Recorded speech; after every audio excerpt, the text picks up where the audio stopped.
Taste the Daily. AIADMK பொதுச் செயலாளர் Edappadi K Palaniswami முதலமைச்சராவதை எந்த சக்தியாலும் தடுக்க முடியாது என்று அதிமுக முன்னாள் அமைச்சர் தங்கமணி உறுதிபட தெரிவித்துள்ளார். நாமக்கல் மாவட்டம் வேலூர், பரமத்தி, பொத்தனூர் ஆகிய பேரூராட்சிகள் மற்றும் பரமத்தி வடக்கு மற்றும் தெற்கு ஒன்றியங்களில் அதிமுகவின் பூத் கமிட்டி ஆலோசனைக் கூட்டம் நடைபெற்றது. இதில் முன்னாள் அமைச்சரும் குமாரபாளையம் சட்டமன்ற தொகுதி உறுப்பினருமான தங்கமணி மற்றும் பரமத்தி வேலூர் சட்டமன்ற உறுப்பினர் எஸ். சேகர், கள்ளக்குறிச்சி முன்னாள் சட்டமன்ற உறுப்பினர் பிரபு ஆகியோர் கலந்து கொண்டு ஆலோசனை நடத்தினர். கூட்டத்தில் பேசிய முன்னாள் அமைச்சர் தங்கமணி, மீண்டும் புரட்சித் தமிழர் எடப்பாடியார் தலைமையில் ஆட்சியை அமைக்க மக்கள் தயாராக இருக்கிறார்கள் என்றும், நீங்கள் எதிர்பார்ப்பது போல் பெரிய கூட்டணி அமைய இருக்கிறது என்றும் தெரிவித்தார். மேலும் ஊர் கமிட்டி நபர்கள் ஒவ்வொருவரும் அந்தந்த பகுதி மக்களிடையே அதிமுக அரசின் சாதனைகளை எடுத்துரைத்து வாக்கு சேகரிக்க வேண்டும் என்றும் வலியுறுத்தினார்.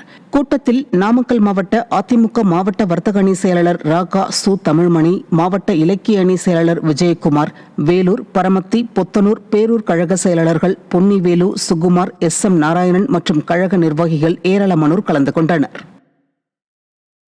மீண்டும் உங்கள் ஆட்சி வர வேண்டும், அண்ணன் எடப்பாடியார் வர வேண்டும் என்றுதான் பட்டியலிட்டு எல்லாம் சொல்கிறார் என்றால் மக்கள் தயாராக இருக்கின்றார். இது அவர்களுக்கும் தெரியும், திமுகவுக்கும் தெரியும், நமக்கு மக்கள் எதிர்ப்பாக இருக்கின்றார் என்பது. அதற்காக அவர்கள் எப்படியாவது திருட்டோட்டு போட்டு விட வேண்டும், எப்படியாவது நாம் பொய்யை சொல்லி வாக்களை பெற வேண்டும், எப்படி இந்த தேர்தல் நேரத்தில் அதை எதையும் சொல்லி பொய்யை சொன்னார்களோ அதே போல இப்பொழுது வருகின்ற தேர்தலும் ஏதாவது சொல்லுவார்கள். அதையெல்லாம் நாம் முறியடிக்கின்ற வகையில் கடந்த தேர்தல் இத்தனை வாக்குறுதிகளை கொடுத்தார்கள், இப்படி ஏமாற்றி விட்டார்கள் என்பதையெல்லாம் எடுத்து சொல்ல வேண்டும் என்பதற்காக தான் இந்த கூட்டத்தினுடைய நோக்கம்.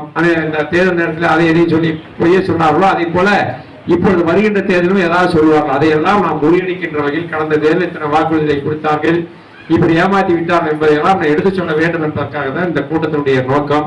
அன்றைய தினம் நாட்டுக்காக நடைபெற்ற தேர்தல். இன்று ஸ்டாலினா அண்ணன் எடப்பாடியாரா என்றால் தமிழக மக்கள் முழுவதும் அண்ணன் எடப்பாடியார் தான் மீண்டும் வர வேண்டும், அதிமுக தான் வர வேண்டும் என்று நினைத்துக் கொண்டிருக்கின்றார்கள். அப்பொழுதே நீங்கள் குறைந்த வாக்கு தான் குறைந்திருக்கின்றது. ஆனால் வருங்காலத்தில் நிச்சயமாக அதிக வாக்குகளை நிச்சயமாக பெறலாம். அது எந்த மாற்று கருத்தில் மக்கள் மனதில் மாற்றம் இருக்கின்றது.